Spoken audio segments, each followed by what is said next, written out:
Na nézzük, Takács Zoltán és Sebők Zsolt egymással szemben. Sebőknek voltak már óriási bravúrjai, és van még egy! Aztán micsoda gól! Hát ez hihetetlen! Ez hihetetlen! Gyurica! Ez nem igaz!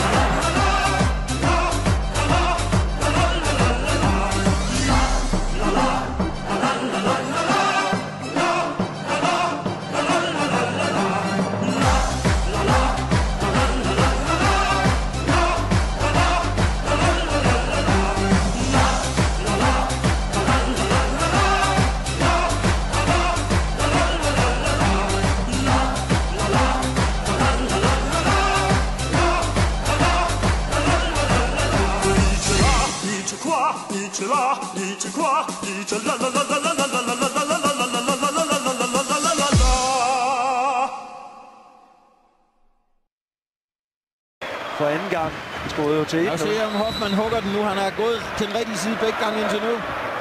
De spiller den kort til. Nej. De har stort overskud her i aften.